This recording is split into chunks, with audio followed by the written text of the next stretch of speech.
Саламатсыздар ма оқушылар? Саламатсыздар. Отыра қойыңыздар. Бүгінгі күнімізге сәттілік, бәріңізге жақсы көңіл-күй тілеймін. Оқушылар, біз үй тапсырмасына не тапсырма беріп едік сіздерге? Табиғи ресурстардың экологиясы. Яғни экологиялық мәселелері. Енді тақтаға қарай қояйық. Төменде көрсетілген суреттердің өткен тақырыппен байланыстырып сипаттама бере қояйық. Яғни дескриптері көрсетілген суреттерді талдай отырып өткен тақырыпты еске түсіреді, табиғат ресурстарды игерудегі мәселелер туралы айтамыз.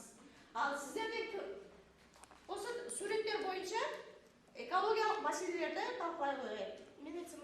Сіз не туралы айтасыз? Мұнайдың экологиясы. Айта қойыңыз. Мұнай экономиканың көзі болып табылады. Мұнай пайдалы қазбалардың бірі. Мұнай экономикаға көп пайдасын тигізгенімен экологияға тигізетін зиянды әсерлері өте көп десек қателеспейміз. Мысалы, ауаның ластануы, су, өзен, көлдердің қоқысталуын айтайық. Сонымен қатар мұнай судан жеңіл болып келеді. Оның меншікті салмағына келетін болса 0,165, 0,195 грамм сантиметр куб. Оның түсіне келетін болса, қызғылт, сарғыш, қоңыр, тіпті кейде ақшыл болып та тұрады. Өте жақсы жауап бердіңіз. Келесі топ. Сіздер завод түтіні келе қойыңыз. Жалпы түтін әсері оның химиялық құбылысына байланысты. Мысалы келтірсек, қаныққан көмірсіздіктер, яғни метан, пропан, этан, бутан жанған кезде ауаға су буы бөлінеді, және көмірқышқыл газы бөлінеді. Түрлі завод, фабрикаларды айта отырсақ, олардың түтіннің құрамында фосфор, фтор бар. Олар адамның көзінің қалдықтарына әсер етеді. Өте жақсы. Ағалайым. Ал келесі сіздерде кім сөйлейді екен? Келеуғалия. Сіз не туралы айтасыз? Айта қойыңыз. Жалпы жануарлар өлімі қазіргі таңдағы бір проблематикалардың бірі болып табылады. Яғни ол қазіргі таңдағы табиғат ресурстарына байланысты өзінің өмірімен қош жатады. Жалпы айтып кететін болсақ, жануарлар көп жағдайда өзінің өлімінде екі жолға байланысты өліп жатады. Яғни біреуі биологиялық болатын болса, екіншісі климат, яғни экологияға байланысты өліп жатады. Жалпы биологиялық өлімге тоқталып кететін болсақ, яғни өзінің ағзасындағы артық заттардың кесірінен, артық аурулардың пайда болуынан өліп жатса, ал экологиялық, яғни климат ауысуына байланысты болатын болса, яғни адамзаттың әсерінен, яғни осы табиғаттың судың ластануынан өзіне бір артық заттарды ала отырып, ол өзінің өмірімен қош айтысады. Өте жақсы.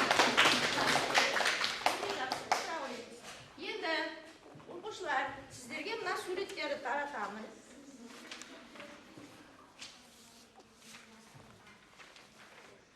Қазір түсіндіреді сіздерге. Бәріміз QR-кодты ашамыз. QR-кодымызды ашамыз. Бәріміз. Сіздерде? Біздер су көлігі. Ал оқушылар, сіздерде бағана әуе. Сіздерде су көлігі. Сіздерде теміржол, яғни құрық көлігі. Ал осы суреттерден не айта аласыздар? Сіздер айтауға еді? Су көлігі жалпы осы қазіргі таңда жүк тасымалдайтын көліктердің ең бірінші орында тұрады. Яғни ол түрлі елдерге бір товарды жүк тасымалын атқаратын басты көлік деседі. Өте жақсы. Сіздер әуе көлігі. Әуе көлігі ол жолаушыларды тез әрі жылдам тасуға және де өте қымбат көлік түрі. Сондықтан жолаушыларды қауіпсіз және де жүкті қауіпсіздік ережесімен бірге алып келеді.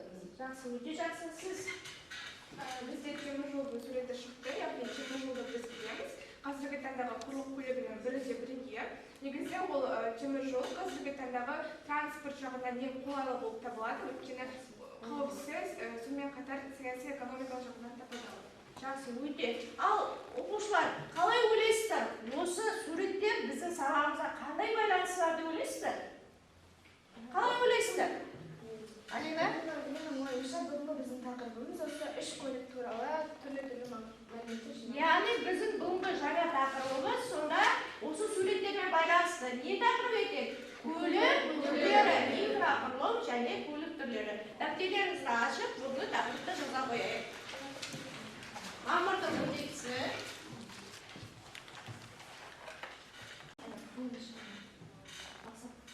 Біздің бүгінгі сабағымыздың тақырыбы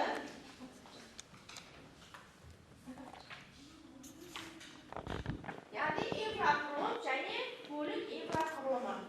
Мақсаты, яғни Қазақстандағы компонентті қосымша алу кезінде көлік инфрақұрылымының элементтерін сипаттап, маңыздылығына баға береміз. Яғни көлікке сипаттап бере аламыз, инфрақұрылым элементтерін анықтаймыз, көлік инфрақұрылымының элементтерін сипаттап, маңыздылығына баға беріп, көлік инфрақұрылымының таралуын картада және Қазақстанның қамту негізінде көрсетеміз. жөніндегі қажетін толық қанағаттандырып, түрлі аудандар арасындағы байланысты қамтамасыз ету. Көліктің негізгі түрлері жер бетіндегі көлік түрлері: темір жол, автомобиль, құбыр жолдары, электронды, су көлігі, теңіз, өзен, әуе көлігі, авиация. Сонда инфрақұрылым деген сөз оқушылар, яғни халыққа қызмет ету саласы екен.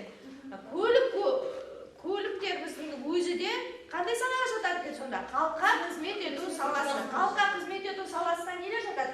Көлік, байланыс, бағанағы сауда, білім алу, медицина, осылардың бәрі сонда неге жатады екен? Халыққа қызмет ету саласына жатады екен.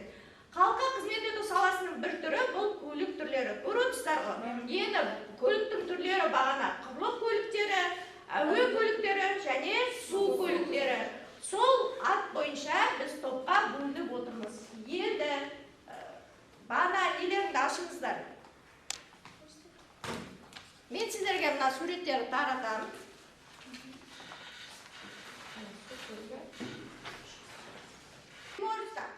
Ашып, сонда нелер видео жібереді, бейнефильм. Сол бейнефильмді бағана мәтінмен байланыстыра отырып, толық мағлұмат бересіздер әуе көлігі. Сіздер бағана бейнефильммен мәтінді байланыстыра отырып, су көлігі туралы мәлімет бересіздер. Сіздер бағана темір жол, темір жол көлігінің бағана бейнефильм арқылы мәтінмен бірге темір жол туралы не бересіздер? Мәлімет бересіздер.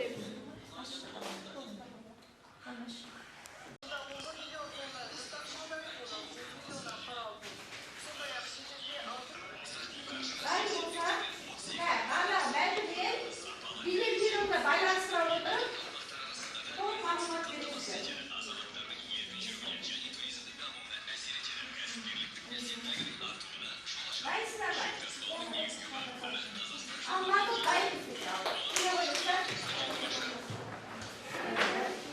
Сіздерді әуе көлігі айта қойыңыздар. Әуе көлігі әуемен жолаушылар басқа көліктердің артықшылығы жылдамдығында. Әуе көлігі Американың Еуропаның бірқатар елдерінде бірінші дүниежүзілік соғыстан кейін пайда болды. Франция мен Германияда көліктің бір түрі ретінде 1920 жылдан кейін дами бастады. Әуе көлігінің ерекшелігі басқа көліктерден ол қымбат және де әрі тезірек болып келеді. Әуе көлігі көбінесе жақсы таралған елдер ол Франция, Ұлыбритания, ақш, Германия, Жапония және де Қытай болып келеді. Қазақстандағы ең ірі авиакомпания ол Air Астана. Қазақстанда 20 авиакомпания жұмыс істейді. Air Астанада 315 жолаушыларға ұшақ орны бар.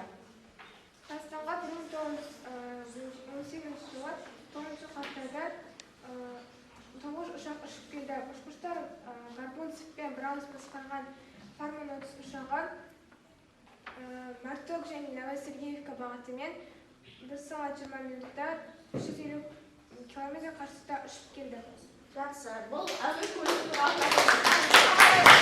Бүгінгі таңда Қазақстан-Қытай арасындағы мемлекеттік шекара арасында өткелі достық станциясының маңызы зор. Осыған орай қазіргі кезде 3,5 миллиард теңге бөлінді. Осындай қаржы бөлу арқылы олар 60 метр жолға 64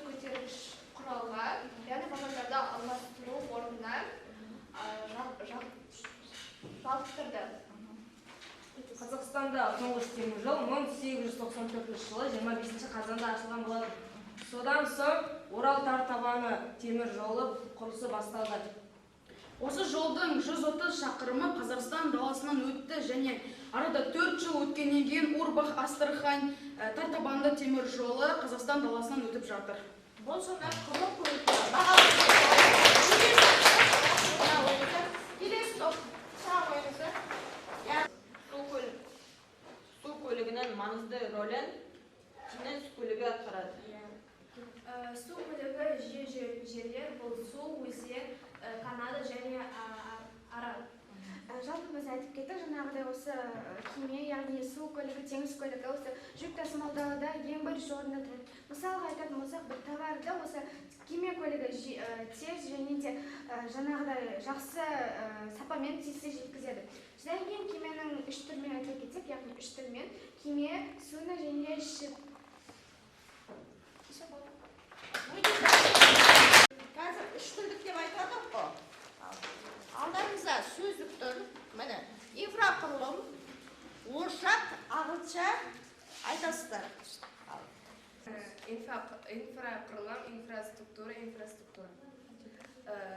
Әуе көлігі, воздушный транспорт, аэротранспорт.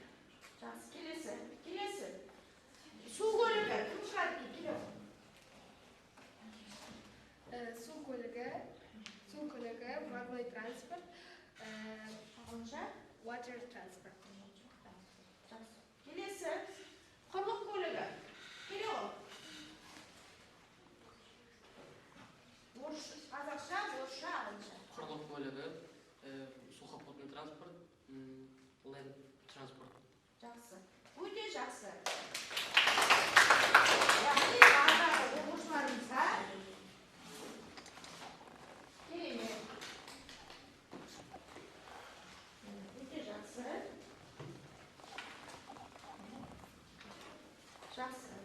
Жақсы оқушылар. Енді келесі картамен жұмыс. Міне, Қазақстанның жол магистралын көрсетіңіздер.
жерге келеміз.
Өте жақсы.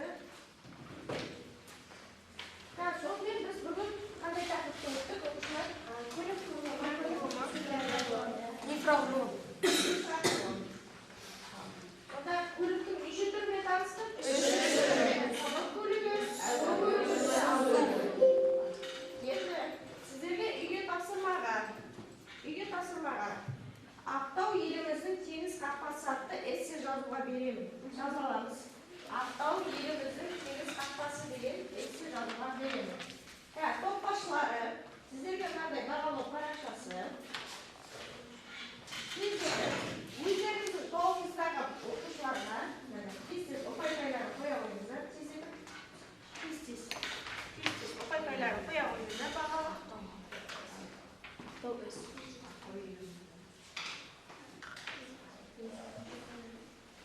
Топтарға өте керемет, сіздерге мен өз атымнан топтарға бағалауым керемет. Ал енді өздеріңіз тез маған нелерді қоя қойыңыздар. Ал әріміз бағаттап жіберейік.